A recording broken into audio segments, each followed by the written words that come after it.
Hi friends, welcome to this Prima watercolor card tutorial. This is my Prima design team project and really hope you like it. On this card, I used a lot of new Prima beautiful product. For example, this bird stamp from Balloon collection. This is by far my favorite Prima stamp ever, and if you don't have it yet, once it's in the store, you have to grab it before it's gone because everybody just loves it. I stamped the bird onto a very heavy cardstock and then I sprayed some bloom spray onto a plastic sheet. Then I used water to smear the color around and then just stamped right onto the bird image. I don't want this bird to have a perfectly colored image.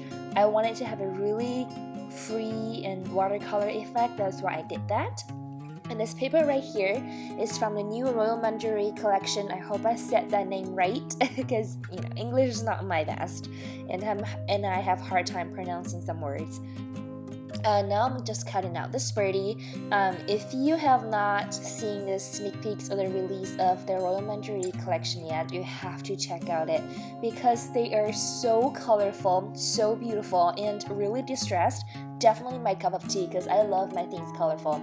You are going to see a lot of new flowers on this card, and let me tell you, the Royal Menagerie collection flowers are by far my favorite flowers from Prima. And now I'm using the water-soluble oil pastel. This is a new product by Prima as well. I'm creating a teal color by applying green and blue together on the tail of this little birdie. And then just use water to activate the pigment to create that soft watercolor effect. If you want to go for the oil pastel effect, of course you don't have to use water, but this is a watercolor card, so I really want this bird to have a soft watercolor look. One little tip here is that if you use a damp brush to pick up the color from the pastel, it will allow you more control over the color and it gives you a lighter color application. Now I am using heavy gesso to apply all over the card front. Now don't worry, it's not going to cover the beautiful color and texture of the paper. In person, you'll still see the gorgeous color and texture coming through. Not only the gesso will act like a layer or a ground to really have your watercolor flowing, but also gives it a really shabby chic look. Now I am using the same blue spray that I used for coloring my bird, and I just apply some of it onto the background. Now you will see because I applied gesso ahead of time. The watercolor or the spray is not absorbed into the paper immediately. I have a lot of time to blend it around, to activate it with water, and just to create that really soft and blended look. Later, you'll see me pulling out some tags and tickets from the Royal Menagerie tags and tickets embellishment set. Now they completely changed the concept of the tags and tickets set. Usually before this release, you'll get those tickets that are connected together and you don't have much of those sentiment embellishment. And I really love this change. I really love how they put more tags in there and put more useful sentiment type of things in there and don't have those long movie ticket type of stuff. I really love this. This stencil is from the same collection. I just love how cute it looks, and because I'm going for a cute look on this card, I think the stencil really fits well with the overall theme. See how it cute? How it cute? That's some English fail right there. See how cute it is after I apply it. And now after it's completely dried, make sure it's totally dried before you apply any watercolor because you don't want to ruin the texture. I am using the oil pastel again to color the texture a little bit. Now I am not going to make it too intense. This is just a background layer of the color. I am using some greens, some teals, and some blues just to have that bit of color variations. And now I decided to use some Prima's mica powder. Now I have some Gunner Racket powder in my stash, but if you don't have it, it really doesn't matter. I like to rub on my card. So if I don't use Gunner Racket, those mica powder after it's dried, if you rub your card like I do, it's gonna rub off. But like I said, it really doesn't matter. You can use gel medium or whatever you have, but I really want to use it as a watercolor. So I'm just blending the Gunner Rabbit and the mica powder together and then just apply it to the card. You can see it looks very intense because there's a lot of water and I applied a lot of them right now. But after it dries, you can really see that watercolor effect. See how those pigments kind of layer onto some areas and some areas just not as intense. It's really gorgeous. And all those flowers you're seeing right now, they are from Royal Menagerie collection. They are just so gorgeous. I can't just say enough how much I love those new flowers because they're just beautiful. And now I'm just layering the embellishment, and there's not much to explain here, so I will play some music. I hope you enjoyed it.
watercolor card for Prima. I really hope you like it because I have a lot of fun playing with the new Royal Menagerie collection with all this beautiful color.